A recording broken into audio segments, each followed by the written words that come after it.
Okay, we're doing this. This is about the third, fourth time that I've tried to record this, and I've had enough about this one. I can't get done with. 0K. What is it? You're looking at a Supreme Commander-ish free RTS. That's what it is, okay? You zoom really far out. You've got structures which you build a whole fuck ton of units, large number of units on the map, big maps, same kind of Supreme Commander vibe. Here's the good about it. It's free.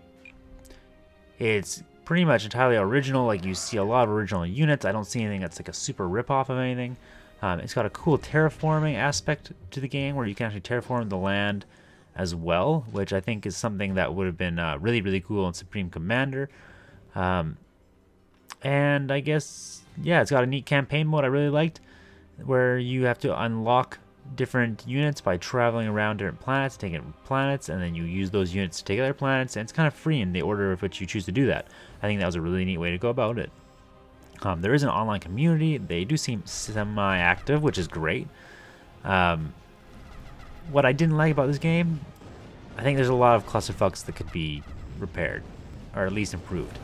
The big one to me was that the sheer number of units that you can build is staggering. On one hand, that's kind of neat. On the other hand, it's too much, I think. It's impossible to really effectively balance that. And yeah, some things just aren't useful because of it. Everything should be useful in some way at some point in time, and I didn't feel like that was the case. Now, what I'm talking about here is you have multiple different kind of factories. Like, you can build hovercraft, you can build spider bots, you can build tank units, rovers, all sorts of things like that. And for each one of those, you require a different building. Now, each building is going to have like 6 units or so that you can build out of it. So you might see in this video, I own cloak bots are one of the first ones you start out with. And you start with these little tiny dudes that shoot machine guns. They are actually super dangerous in a swarm at first, until you start encountering a super, I would say, I can't remember what it's called now, but it's a gun that's meant to combat that kind of attack. I don't mind those hard counters, and those units are useful at some point in time. Slingers, also pretty useful, but then when I tried to use things like rovers, I didn't quite see the aspect. Why use rovers when these guys are already fast? They already have quite a bit of fucking damage in large numbers. It just didn't seem to matter anymore. And when I went online, I think this became pretty obvious, because in the online games, you see people using a certain kind of unit pretty much exclusively. Okay, tanks were a big one. Someone gets an army of tank bots together, you're hooped. Nothing you can do. What I didn't see anybody really using at the time was pyrobots, things like that. Mind you, at the time I played more, pyrobots also had friendly fire, so that was a big issue. I think they have since removed that. To be fair, I haven't kept up with it recently. There could be a lot of improvements here that maybe don't get mentioned, and I apologize for that. Is it worth checking out? Probably. Like I said, it's free.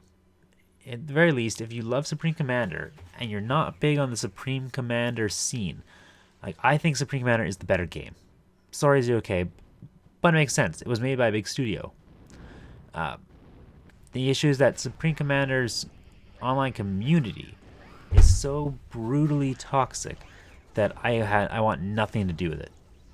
I just want nothing to do with it at all. It's why I stopped playing.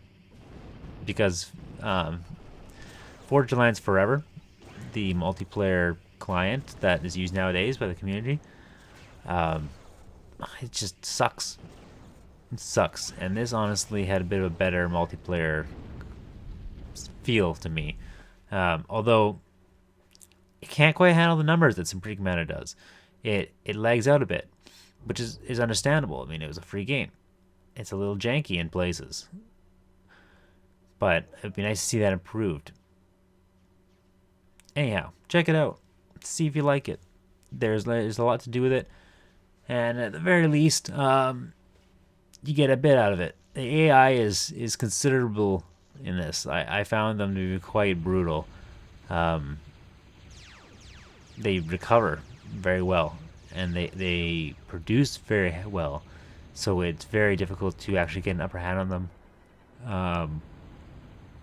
In some of the mission scenarios, especially because you're restricted by what units you have. So thanks for watching, guys. That's my take on this. Check it out. Or not. Who cares? In the meantime, stay safe, have fun, and I'll see you all again soon.